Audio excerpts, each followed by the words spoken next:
Labas vakaras, čia Marius Germanas, santykių coacheris ir Karolis Stasiūnas, The Legacy Coach. Šiandien mes kalbėsime apie disciplinos galią ir kaip įpročiai gali įtakoti mūsų gyvenimą ir prie kokių rezultatų tai veda.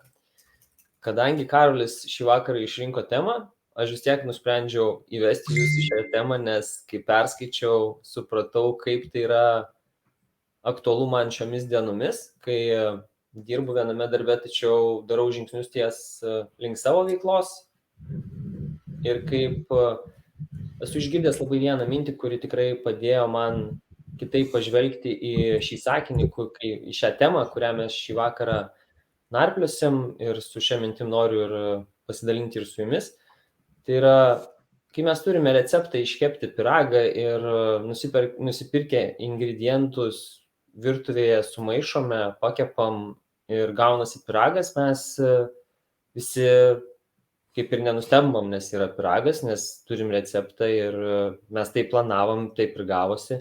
Iš tikrųjų labiau nustembam, jeigu nesigauna. Tačiau kai kalba eina apie verslą arba sėkmę gyvenime, taip pat yra receptai, taip pat yra žingsniai, kuriuos atliekant mes gausim tą sėkmę, kurią planavom, ir tai nebus sėkmė, tai tiesiog bus tas receptas, kurį pritaikius mes gauname tam tikrą rezultatą.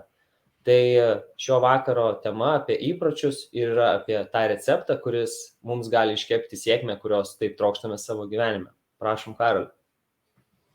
Tai sveiki visi ir džiaugiuosi būdamas čia dar vieną dieną ir galėdamas pasidalinti su jumis iš tikrųjų, kokie dalykai, kokie įrankiai mane privedė prie ten, kur esu ir kurie mane veda toliau. Tad pirmas dalykas, tai norėčiau pasakyti, jog disciplina ir darbas su savimi yra natūralus procesas, kurį iš mūsų atėmė komfortas. Ir ką aš turiu omeny, sakydamas disciplina ir darbas su savimi, kad tai yra natūralus procesas, atkreipkite dėmesį, kaip imunitetas rūpinasi jūsų kūnu, kaip jūsų kūnas gydo žaizdas, ne? Kaip gamtoje atliekama fotosintezė. Ir visi tie procesai yra tiek natūralūs ir jų paskirtis yra gerinti, spręsti, tobulinti, evoliucionuoti.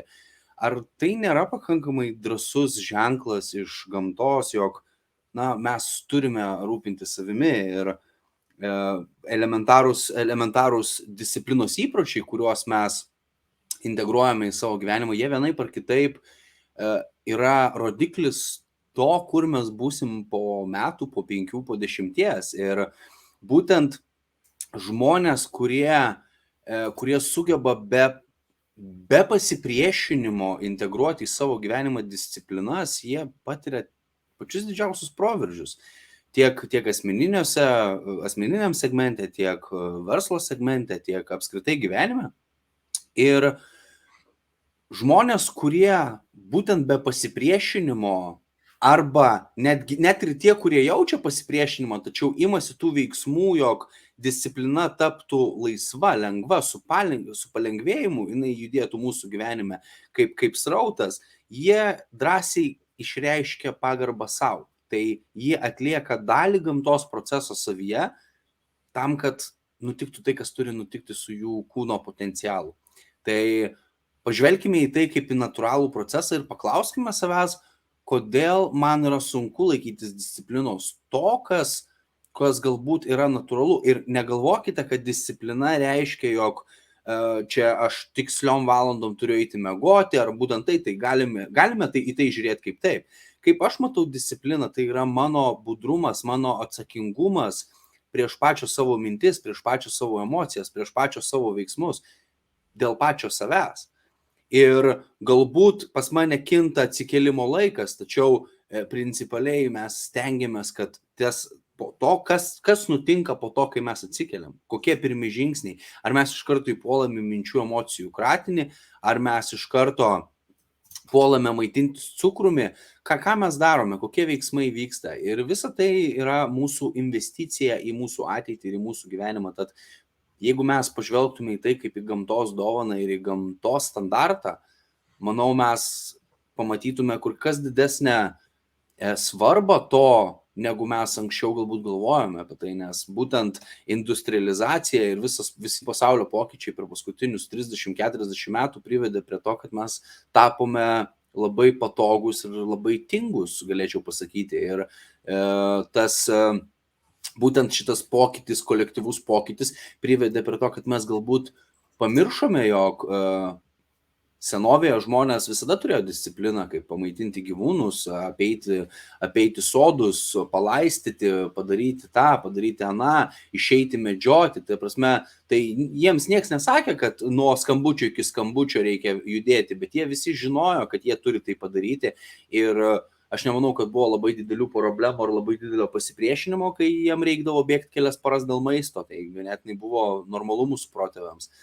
Tad čia sustosiu šitam būtent pirmam punktą ir Mariau, žalia šviesa. Taip, papildant visą tai, manau, kad ypač vakarų visuomenėje mes pripratom prie to komforto, kuris yra pasiekiamas taip, kaip yra pasiekiamas darbas, pinigai ir tie finansai ir tas darbas ir santykiai, vidutiniškai viskas gerai dažniausiai, kur mes nekreipiam dėmesio, kaip jaučiamės, kodėl jaučiamės, tiesiog panašu, kad mūsų aplinkoje žmonės taip elgiasi. Pavyzdžiui, ryte atsikėlus reikia išgerti kavos ir pasitikrinti Facebooką, kas vyksta. Žiūrim, nėra energijos. O kaimynas ryte bėgioja krosus ir toks tipo durnas, nedurnas bėgioja.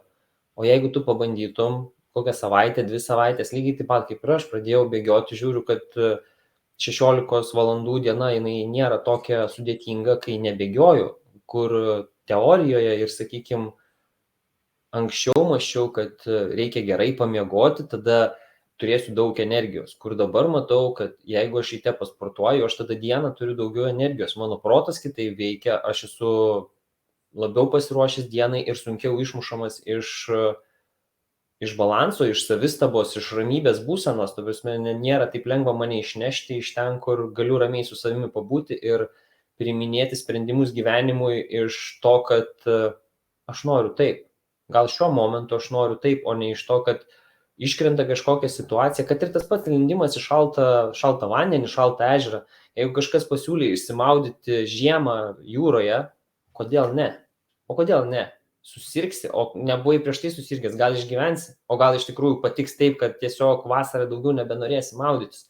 Mano patirtis buvo tokia, kad aš pradėjau vasarą pratintis per šaltą dušą, pratintis prie jūros, tada žiemą lindau toliau į jūrą ir šiais metais, praeitais metais, ir jau turbūt kokie 3 metai, gal 4 metai, aš vasarą nelabai turiu net malonumo maudytis, nes tai yra visiškai kitoks pojūtis ir man jisai nebetinka taip, kaip anksčiau tiko, nors anksčiau visus žmonės, kurie žiemą lyzdavo į šaltą vandenį, tikrai galvau, kad jiem biški kukų ir nesąmonės daro.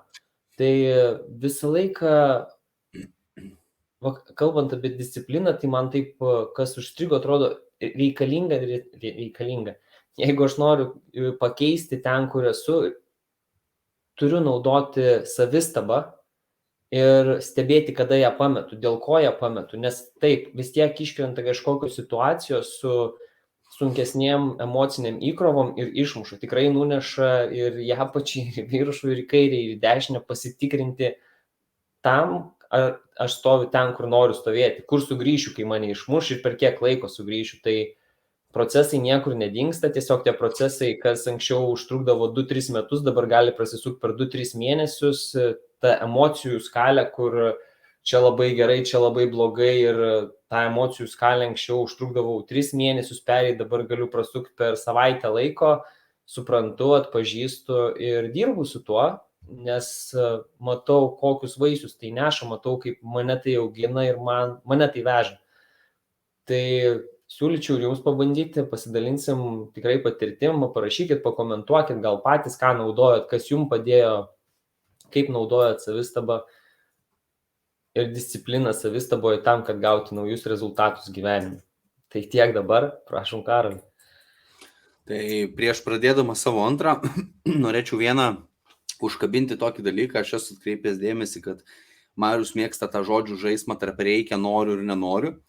Ir pasidalinsiu savo patirtimi su reikia, noriu ir nenoriu. Ir turėjau šią patirtį keliose situacijose. Tai viena situacija buvo prieš metus, kai turėjau balių ir išgėriau baliaus metu ir tikrai buvo taip, kad, gal šiek tiek, aš jau kadangi iš manęs toks gerėjas paskutiniais metais buvo, tai kad man užtekdavo biški daugiau ir kad, pas mane gaudavos, kad man labai bloga būdavo.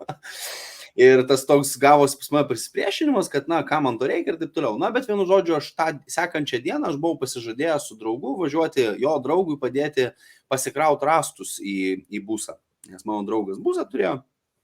Ir aš nešu tą rąstą ant pečių ir mane taip kabina prie žemės, ta prasme, tų rąstų ten kalnas, o busas tikrai nemažas, ten tas toks 2 virš metrų ilgio ir ganėtinai aukštas, ir jį pilną reikia užkrauti. Ir aš toks einu su to rąstu ir galvoju, batai. Ir, ta prasme, pasirašiau, žinai, viską ir toks atrodo nenoras iš vidaus, žinai. Ir aš toj situacijai stojau su to rąstu ir galvoju, bet, ta prasme, bet aš turiu galimybę tai patirti, aš turiu galimybę pastebėti, kad pas mane įvyko konfliktas, nors aš daviau pažadą, aš žinojau, kad aš čia turėsiu važiuoti ryte, aš žinojau, kad aš turiu negerti tą vakarą, ten, ta prasme, išgėriau gėrimą ar 2, bet aš išgėriau daugiau ir aš potencialiai žinojau, kad tai bus, man rytas gali būti šiek tiek sunkokas. Ir man tada toks kilo klausimas, ką aš čia turiu išmokti, kas čia įvyko. Ir būtent tas disciplinos aspektas, būtent atsakomybės disciplinai aspektas parodo būtent, kad mūsų veiksmai įtakoja mūsų būseną disciplinoje. Ir iš tikrųjų nebuvo taip, kad aš nenorėjau to darbo daryti. Buvo taip, kad aš tuo metu reagavau į savo kūno pojūčius ir tiesiog pamiršau būti dėkingas už iš viso galimybę būti ten. Ir buvo dar situacija pas mane, kurioje gavome didelį rūbų pagaminimo užsakymą, būtent rūbų spaudos. Ir kadangi aš nemažai metų prie to praleidau ir aš nemėgstu krapštytis prie tokių darbų. Ir ten tikrai yra nemažai krapštymuose. Ir aš toks kūrybinis žmogus, pas mane kiti procesai. Aš geriau ten susiskambinčiau, ten kažkur kažką, kiti reikalai, ne? Ir tokia situacija buvo, kad, man teko daryti ir ten tų maikučių virš 50 buvo. Ir aš darau tai ir aš suprantu, kad aš nenoriu to daryti. Nes aš jau kaip savo pasakiau, tai mano pateisinimas buvo toks, kad aš jau tai pridariau pakankamai. Ir stoviu galvoju, ar tikrai.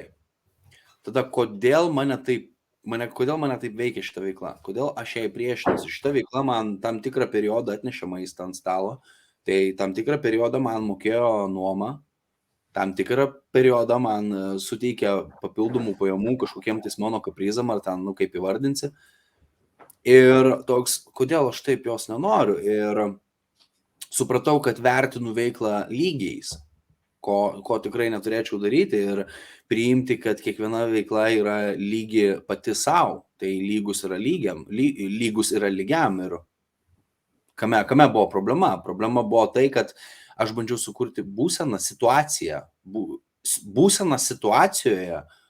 kurioje aš jaučiausi nepatenkintas. Ir aš toliau projektavau tą būseną, jog aš turėčiau būti kažkur kitur, o ne čia ir dabar. Tai noriu, kad suprastumėte, jog kartais jūsų nenoriu yra jūsų reikia. Ir kartais jūsų noriu yra jūsų nenoriu. Tai čia tiesiog pabūkit su to, nes mes labai dažnai su to noriu užsižaidžiam ir pamirštame faktą, kad mūsų norių ateina iš kažkur. Ir ar tu tikrai esi tiek nusinulinęs, kad žinotum, jog tavo norių yra tikrai ne iš kažkokios skausmingos intencijos, kur tu kažkada vaikas saldainio negavai, ar, žinai, ar tau ten, sakau, uždraudė po stalą pašokinėti, ar uždraudė tau slėpinių pažaisti, ar tau uždraudė statyti savo tvirtovę koridoriuje, ir tu dabar statai tą tvirtovę savo gyvenime ir tave jinai pjauna, bet tuo pačiu metu tau jos reikia. Tad kur tas noriu, kur tas nenoriu ir kur yra reikia. O dabar mano antras žingsnis, kurį sakiau, pradėsiu būtent po to pridėjimo noriu, nenoriu, reikia. Tai čia iš viso šiaip atskirą video būtų galima padaryti, Mariau, apie tą noriu, nenoriu, reikia, nes tikrai yra svarbi tema ir galima joje išsiplėtoti ganėtinai nemažai. Tai dabar antras mano punktas yra kaizen idėja ir kur mes pjauname su įpročiais. Tai pirmas mūsų pjūvis su įpročiais yra viskas arba nieko. Aš tai vadinu viskas arba nieko. Tai Vienu žodžiu, aš pradedu sportuoti 6 dienas į savaitę ir visos sunkiai, varysiu juodai. Ir ant 3 dienos tau ten, nežinau, pasitempiai ar išpuolė kažkas, kad ten negalėjai nuvaryti. Savivertė bum, 4 dieną nueini į salę, toks čia atsigausiu, 5 nueini į salę, 6 draugeliai vakare pakvieti ir toks, nu davai, ir sekmadienio ryte tu jau save valgai. Ar net ir dar tą patį 6 vakare.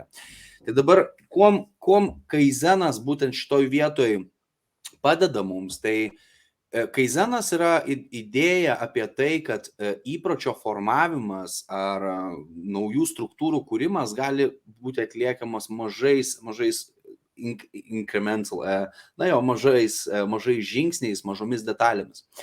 Ir supraskit, kad tas užsibrėžimas ir viskas su to yra gerai, ir labai yra gerai turėti ambiciją, labai yra gerai statyti savį į iššūkio poziciją, dėl to mes ir kūrėme tą 7 dienų iššūkį, kad leisti savo pabūti tame iššūkyje, kad pasižiūrėt, kas vyksta manyje, žinai, ką manyje iškelia tai. Tai aš manau, tai yra be galo svarbu, ne? Tačiau tas kategoriškumas ir dramatiškumas, būtent žodis dramatiškumas, kodėl mes dramatizuojam? Kodėl mes negalime nueiti į salę 3 kartus į savaitę, kas, tarp kitko, ir mokslų pagrįsta, ir profesionalų yra rekomenduojama, ir pasidaryti tą bazę, tą išsijudinti, atstatyti tuos sąnarius, atstatyti nugarą, atstatyti tas traumas. Kodėl mes negalime pasirūpinti savim nueidami 3 dienas į savaitę? Ir prie to pačio, mano antras punktas, tai kodėl mes pjauname su įpročiais, tai yra, kad mes pasidarom tą labai aukštą zoną, tą aukštą barjerą, per kurį mes tiesiog neperlipame, ir kai mes neperlipame, būtent mes esame toje pozicijoje viskas arba nieko, tai kodėl mes tiesiog nepasidarom žemesnio barjero, kurį yra paprasčiau peršokti, ir tiesiog pristatykime daugiau patys savo.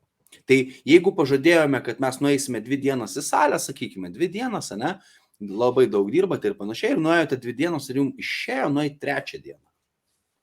Ar tai nepasiekimas, ar tai nėra progresas, ar tai nėra tai, kas sukuria aplinką, kurioje jūs, aš galiu daugiau, aš galiu geriau, man patinka tai, ką aš darau. Kaip ir sakykime dabar, tie, kas norite pabandyti jogą, aš kultūrizme praleidau tikrai ne 1 metus, ir man tas jogos klausimas buvo, aš žinau, kad gerai, bet toks, bet iš tikrųjų tai yra toks topas jūsų kūnui. Ir čia nekalbu apie kažkokius ten dvasinius iškeliavimus ir toliau, nebestumkit, hebra, tiesiog tu būni su savo kūno judesėje, tu būni su savo kūno įtampomis, tu išmoksti, tu jauti stresą vienoje pusėje, tu išmoksti susikoncentruoti į pusę, kurioje nėra to streso. Ir tai yra įrankis, tai yra nuostabus įrankis. Ir vietoj to, kad, žinai, šauti, jog aš turiu visą savaitę kiekvieną dieną daryti jogą, labai gerai, jeigu gali tai padaryti.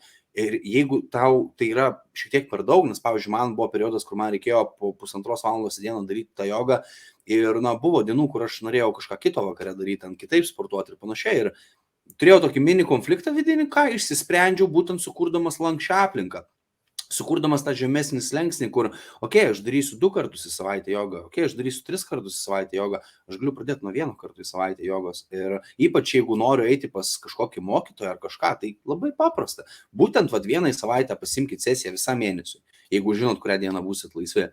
Ir dabar trečias dalykas, kas būtų, kodėl aš galvoju, kad mes pjauname su disciplina eigoje, tai yra, kad mes neturime buferio zonos. Ir buferio zonoje atrodytų, buferio zonos nebuvimas atrodytų taip: atsikėliau, kava, telefonas, bėgu. Taip atrodo buferio zonos nebuvimas. Arba atsikėliau, ragelis, žaidimai, žinutės, emailas, scrollinimas, bėgu. Arba ieškau ką veikti. Dabar buferio zona yra būtent, kokia yra esmė mūsų 7 dienų iššūkio. Tai nesvarbu, kada tu atsikėliai. Svarbu, kad pirmas 30 minučių, tu skirtum, pirmas 25 minutės konkrečiau, tu skirtum atlikti būtent šitam iššūkiui. Tai stebėjimas, save pagauti nubundant, tai yra būtent dvasinis darbas. Toliau eina intensyvus sportas palei jūsų sugebėjimus, kas yra jūsų kūno suaktyvavimas ir jų pajungimas su smegenimis. Ir trečias punktas yra būtent šalto vandens praktika, kuri sujungia viską į vieną ir ištraukia net pačius nelankščiausius įsitikinimus jūsų kūne, jūsų mąstyme, kurie būtent jūs skatina mesti dalykus, kurie skatina jūs nustoti daryti, kurie skatina jūs nustoti stengtis arba būti negatyviems savo gyvenime. Tai buferio zona yra laikas savo ir išskirtinai savo. Tai nesiskaito laikas su vaikais, nesiskaito laikas su šeima, nesiskaito laikas su draugais, nesiskaito laikas su kažkokia verslo veikla, skaitosi laikas, kai jūs esate su savimi. Kai yra daroma kažkoks veiksmas, kuriame jūs esate tiesiogiai susikoncentravę į save, į savo būseną. Tai yra būtent buferio zona. Tad buferio zonos neturėjimas iš tikrųjų atveda mus į tokią poziciją, kur mes esame labiau linkę paminti savo discipliną. Ir jeigu mes įsivestume buferio zoną, mums tai padėtų nusistatyti tvirtesnius pamatus ilgalaikiam bėgimui, būtent maratonui.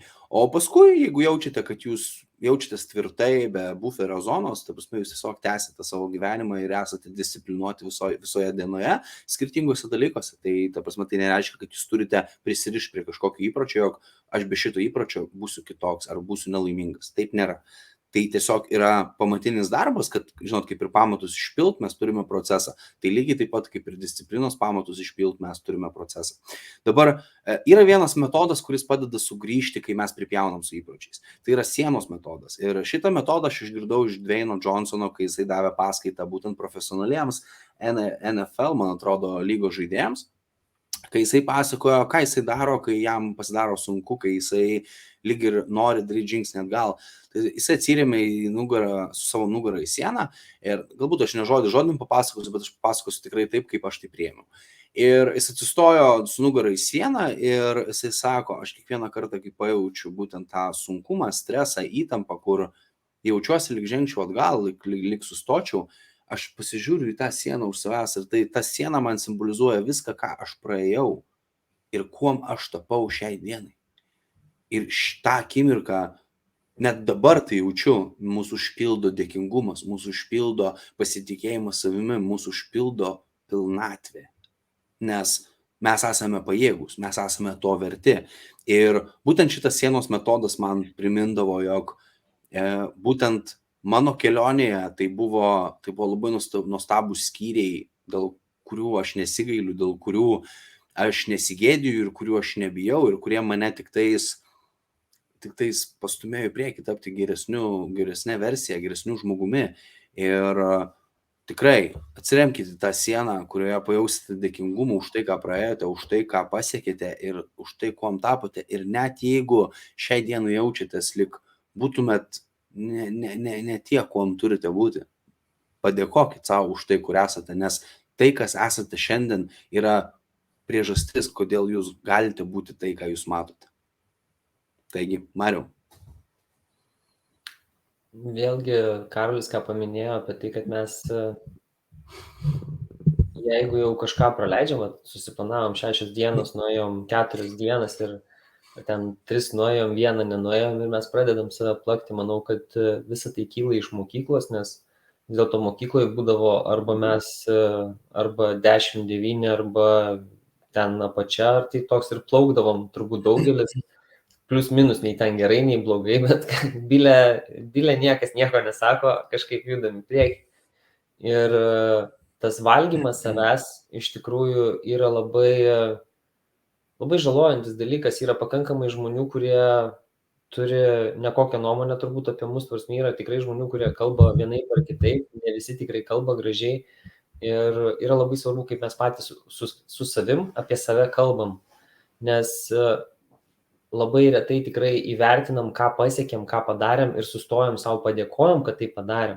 Kad ir tas pats, kaip Karolis minėjo, kad jeigu tu pradedi dabar eiti į sporto salę, tu gerai planavai 5, bet tu gal 1 dieną nuėjai, tu jau nuėjai, tu jau padarai 1 žingsnį daugiau negu gal 3 metus planavai, gal 3 mėnesius planavai, bet tu padarei jau 1 žingsnį, padėkok savo, kad atkreipiai dėmesį, kad suteikiai savo meilės, parodai savo dėmesį ir parodai savo meilę savo kūnui, suteikdamas savo laiko tai padaryti.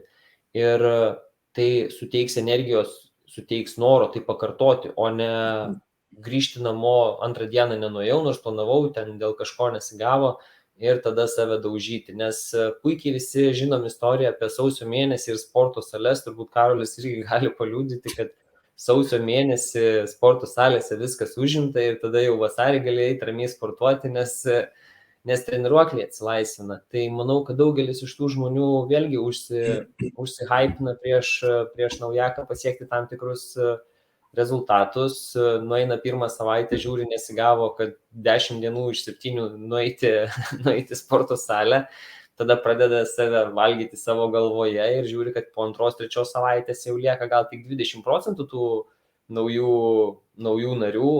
Šiaip panašiai ir lieka palei džimų statistiką iš tų naujų narių, nes aš kadangi pats turėjau džimą, tai pas mus buvo 25%, man atrodo, likę vasario mėnesį gale.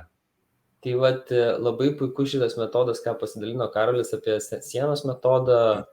Aš pats turėjau tokį momentą, kur irgi norėjosi pasiduoti, dabar nepasakysiu, dėl kas čia buvo gyvenime ar koks etapas, tačiau tiesiog atsisėdau užsirašyti, ką aš pasiekiau gyvenime, ką aš padariau tokio, dėl ko galiu didžiuotis, dėl ko aš esu ten, kur esu ir toks, koks esu. Ir myliu save tokį, ir priemu save tokį su visais pliusais, su visais minusais ir su visais šūdais, su kuriais atvažiavau iki čia. Ir su šypsena veide, su meilė širdyje judėti į priekį, nes yra labai lengva mūsų protų iškelti, kodėl ne, kodėl to negalim, kodėl ano negalim, kodėl mes netokie faini, kodėl nedaryti šito ir kito. Ir niekada nebepradedam, nepabandom, nes yra baimės, o darbo su savim ir kai tikrai atsisukam, pasižiūrim ir tą padarėm ir, sakykime, paprastas dalykas, sportuojam, leidžiam laiką savo, mes kažkam padėjom kažkokiam žmogui, praleidom su kažkuo laiką, su kažkuo turėjom pokalbį, kas tam žmogui buvo tuo metu galbūt gyvybiškai svarbu, kažkas susirado mėgstamą darbą, gal kažkas surado drąsos pakeisti darbą, kur vienas buvo nemylimas, susirado mylimą darbą, sukurti savo veiklą, sukurti santykius ar atlikti žingsnius, kurie nebuvo patogus, bet tam, kad gyvenimas taptų su daugiau spalvų, malonesnis, kad ryte būtų maloniau ir daugiau energijos keltis iš lovos. Tai tikrai sustokim ir pasižiūrėję atgal užsirašykim ar paminėkim savo tuos dalykus, už ką galim savo padėkoti. Ir tai, manau, bus vienas puikiausių, lengviausių žingsnių, kuriant naujus įrankius ir turint įkvepiantis energijos daryti naujus žingsnius ir naujus pasirinkimus, naujų rezultatų link. Prašau, Karoli. Dėkoju, Mariau, ir dėkoju, kad taip iš vidaus pasidalinai šitom realizacijom. Ir noriu tokį vieną mitą apie idealų įprotį sutrypti. Tai jeigu pasižvelgtume į platesnę industriją, tai yra labai daug trenerių, kurie teigia, jog yra idealių įpročių. Ir ką aš atradau, jog nėra tokio dalyko kaip idealus įprotis, yra būtent tai įpročiai, kurių mums reikia. Ir kaip suprasti, kurių mums reikia įpročių. Tai yra trys segmentai, kuriuose reikia įpročių tikrai. Tai būtų kūnas, protas ir jūsų dvasia. Ir šitie 3 įpročiai yra ideali trejybė. Ir kokį be įprotį įsidėsite į savo rutiną, į savo tvarkaraštį, būtent palaikyti vieną iš 3 ir visus 3, jūs jį turėsite kaip idealų įprotį. Ir svarbiausia, kad tai yra atnešantis jums naudą, atnešantis jums gausėjimą, atnešantis jums proveržį ir tobulėjimą įprotis. Ir šitoj vietoj supraskite, jog įpročio susiformavimas ir įpročio atėjimas į jūsų gyvenimą vyksta etapais. Ir kaip sakykime, šiai dienai kažkas atėjote į mūsų 7 dienų iššūkį ir jums galbūt šitą rutiną tapo įprotis, kurį jūs formuojate ir tęsite toliau, nes aš žinau, kad yra grupė narių, Marius buvo minėjęs, kurie tęsia ir toliau šitą iššūkį ir jie tuo mėgaujasi. Ir Marius taipogi yra vienas iš jų, žinau, Stasys yra vienas iš jų. Tad tikrai turime tų narių, kas vis dar ir toliau tęsia. Ir esmė yra, kad įpročiai jie gali kisti ir aš netgi sakyčiau, kad jie turėtų kisti, nes pavyzdžiui, savo pagrindinėje 6 mėnesių programoje aš tam tikrais epizodais aš duodu savo klientams didelį šoką, kuris pastato juos į nežinomybę, kuris pastato juos į kitokio pobūdžio diskomfortą, tam, kad tiesiog pasižiūrėti, galbūt kažką praleidom, galbūt kažkas yra dar užsistovėję.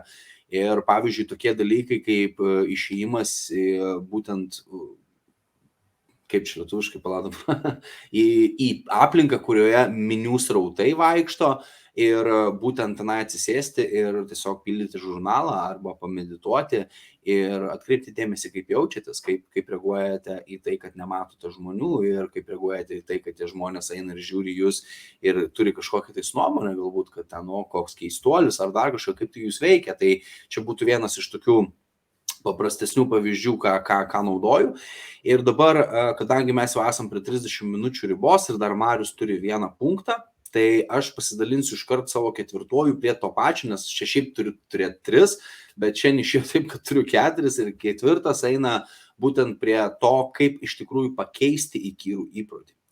Ir pirmas metodas, kuris man pasitarnavo, galiu įvardinti, kad stipriausiai, nedaugiausiai, bet stipriausiai, tai intervencija. Tai dabar, kaip pavyzdžiui, kas yra intervencija? Mariau, ar gali pasiimti telefoną į rankas? Tu pas mus mėgsti žaidimukus pažaisti, jo, ar jau nebežaidė? Mėgau, nebežaidžiu. Nebežaidė. Krasava. Tai dabar įsivaizduokime situaciją, kad Marius žaidžia žaidimukus telefonu ir aš ateinu į kambarį ir žinau, kad jis jau praleido kokią valandėlę ten tokį, ten kokį Candy Crush ar ten kokią kazinkę kapoja. Ir aš toksai prieinu prie jo ir sakau, Mariau, 20 atsispaudimų. Ir turim 2 variantus, tai jeigu jisai nelankstus, tai jisai priešinsis, tada aš turiu jį kaip savotiškai įtraukti į tai. Jeigu jis nesipriešina, jeigu jis yra coachable, tai mokomas ir jisai priema iššūkius, jisai padarys būtent tuos, sakykime, 20, 30, 50 ar 10 atsispaudimų ir sekantis mano žingsnis būtų pakišti jam postą, kuris, sakykime, integruotų kažkokią tais informaciją, kuri būtų sekantis žingsnis. Tai būtų, pavyzdžiui, postas, kur, sakykime, būtent socialinės medijos įpročio nutraukimui, tai būtų postas, kur kažkas iš mano Facebook'o draugų, turiu tokių ne vieną, kuris dalinasi savo rezultatais trading'e. Ir jisai perskaito tą postą ir aš jam toksai sakau, žiūrėk, Mariau, 212 tradingo accountas turi mokomųjį accountą, davai atsisiųsk. Ir ką jisai daro, Marius? Jisai jau yra sufokusuotas, suformuotas ties rezultatų ir galimybę ir dabar jisai žygiuoja į App Store atsisiųsti kitą programėlę, į kurią jis iš karto eis. Ir dabar sekantis žingsnis, ką mes padarėme? Mes nutraukėme būtent programą, į kurią jis buvo įsikabinęs. Ir kadangi tradingas, būtent trumpalaikis tradingas, jis veikia labai panašių principų, reikia scrollinti per informaciją ir panašiai. Ką mes darome? Mes pakeičiame socialinės medijos scrollinimo arba žaidimuko, būtent žaidimuko įprotį į įprotį, kuris mus plečia ir kuris mums atneša naudą. Tai lygiai taip pat galima padaryti ir su bet kokiu kitokiu įpročiu, galima padaryti tai ir su rūkymu, tiesiog turi būti procesas, kuris veda nuo vieno prie kito. Tai turi būti tam tikra kelionė, kuri keičiasi, tai kampas. Įsivaizduokit, taip tiesi linija, ateinam į vietą, pakeičiam tai, ką žmogus daro, nueinam į šoną, vėl pakeičiam tai, ką jis daro ir atvedame jį prie to būtent sprendimo, prie to pokyčio, prie kurio mes norime jį privesti. Tai aišku, nedarykite to prie žmogų, kuris su tuo nesutinka, galbūt informuokite jį, kad jūs galite tai padėti ar kažkas tokio, nes, priklausomai kokia situacija, čia galbūt su telefonu ar tai, bet, kad žmonės to nepadaudotų kažkokiem keistesniem biškį reikalam. Tai dabar intervencija buvo mano ketvirto punkto pirmas ir dabar antras yra prasmė, inkaras ir saugumo zona. Tai dabar prasmė, inkaras ir saugumo zona skamba labai paprastai. Kai jūs turite tikslą ir, sakykime, šiuo atveju integruoti įprotį, kodėl? Ir paimkime įprotį ir pastatykime ant stalo. Stalas dažniausiai standartiškai stovi ant 4 kojų. Ir aš dabar norėčiau, kad jūs duotumėt 4 kojas savo įpročiui, kurios kiekviena koja yra sakinys. Tai nėra vienas žodis ar ten padrikos mintis, net yra aiškus sakinys, ką man šitas įprotis duoda, kodėl aš jį turėčiau daryti, ką jis man tokio duoda svarbaus, kad jis man yra reikalingas. Ir kai jūs pastatote savo įprotį ant 4 kojų, jūs galite pastatyti savo kažkokią tais apdovanojimo zoną, jūs galite pastatyti būtent kažkokį stiprų įsitikinimą, ant kurio visą tai stovėtų, ne? Kuris būtų kaip jūsų pagrindinė šerdinė vertybė, kad, sakykime, va, tai būtent man padeda realizuoti save, tai būtent padeda man pasiekti savo potencialą. Tokiu būdu aš išreiškiu pagarbą savo ir savo šeimai, ne? Tai yra būtent jūsų būsenos raktažodžiai, kurie yra jums svarbus. Tai šių raktažodžių aš jums negaliu pasakyti, nors aš galėčiau naudoti jėgos žodžius, perkeliamuosius žodžius, kurie perkelia mūsų būseną, tačiau esmė yra, kad tie žodžiai ateitų iš jūsų. Tai nėra apie tai, kad tai ateitų iš manęs, tai yra iš jūsų. Ir tiesiog duokit savo 4 kojas ir pastatykit būtent tą platformą, ne? Dabar saugumo zona šioje vietoje, jinai yra būtent mūsų savotiškos taisyklės. Tai kur mes turim pasakyti ne, kad išsaugoti savo įprotį. Tai sakykime, mano įprotis dabar yra, kad kiekvieną vakarą aš praleisčiau 2 valandas besimokydamas. Tai reiškia, kad aš negaliu žiūrėti Netflix'o. Tai reiškia, kad aš turiu nežiūrėti savo serialo. Tai kaip man tai padaryti? Galbūt aš labai myliu tą serialą, man jis labai patinka, jis mane kabina, ne? Ir aš jį noriu vis tiek pažiūrėti. Na, tai galbūt aš galiu jį pažiūrėti šeštadienį, galbūt aš galiu pažiūrėti šeštadienį, sekmadienį su savo antra puse. Tai čia viskas yra derybos, ne? Ir dabar ta saugumo zona, kaip jinai atsiranda, tai kai aš mokausi nuo pirmadienio iki penktadienio ir vadinasi, nuo pirmadienio iki penktadienio aš nežiūriu filmų, nuo pirmadienio iki penktadienio aš neinu out su savo draugeliais, neinu į barą, neinu niekur, nes aš būtent nuo pirmadienio iki penktadienio aš mokausi. Tai yra pagarbos savo ženklas, tai yra disciplina pasakyti ne? Tai yra būtent jūsų saugumo zona, kur jūs nusprendžiate dar įvykių neįvykus, jog šitomis dienomis aš sakysiu ne. Okay? Ir dabar santykis su aplinka. Tai aplinka gali įtakoti mus, ne? Tai sakykime, sėdime namuose ir atvaro geras draugelis, sako, davai, varom, ir visos tos dėrybos, žinot, kaip su geru draugeliu būna. Atvarė, pažvengėt, varom, ne? Tai dabar santykis su aplinka yra labai paprastas dalykas, kad jūs priimate iš aplinkos tai, ką jūs esate pajėgus priimti. Ir jeigu jūsų aplinka yra pajėgi jūs palaužti, tai jūs ir priimate būtent palaužimą iš aplinkos. Dabar galbūt pažiūrėkite į tai taip, tai draugelis atvarė ir yra jisai toje būsino, kuris jam žiauriai prikolas dabar čia jūs pasiimti ir ištraukti iš tų namų, kai jūs pasakėt, kad jūs turit mokytis ir nežiūrėti ant to Netflix'o, tarkim, ne?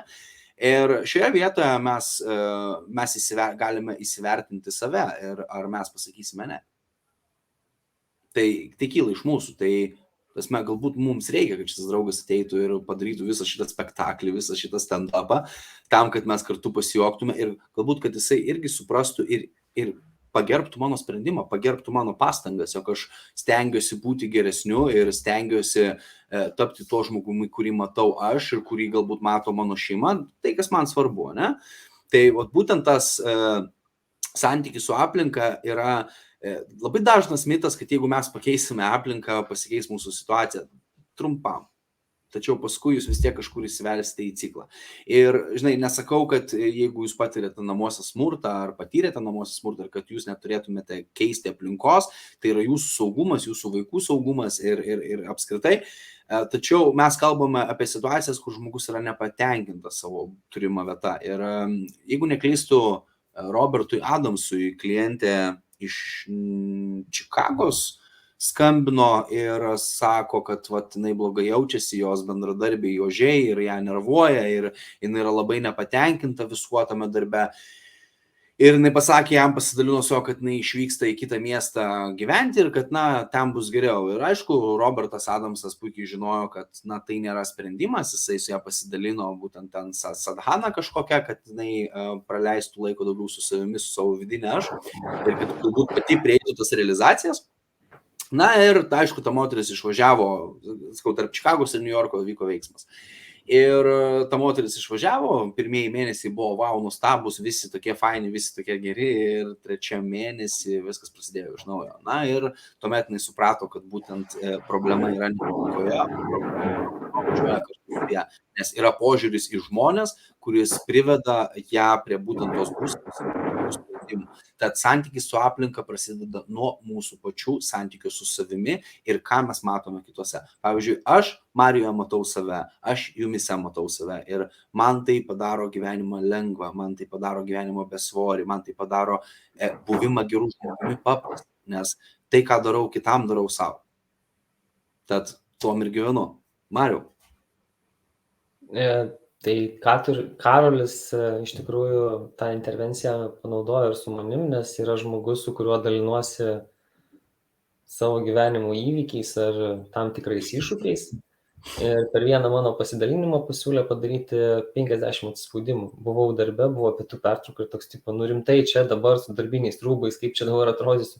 Ir toks, jaučiu, kad reikia daryti. Ir tai padarius dar ir dabar kažkurią dieną praeitą savaitę, atrodo, pakartojau, nes būna momentai, kai mintis užsuka tam tikrus procesus, iš kurių atrodo per daug ima energijos ir noris tiesiog išeiti ar pakeisti ir šviesos nelabai ten matosi, nes kartojas tos pačios mintis, ta pati plokštelė.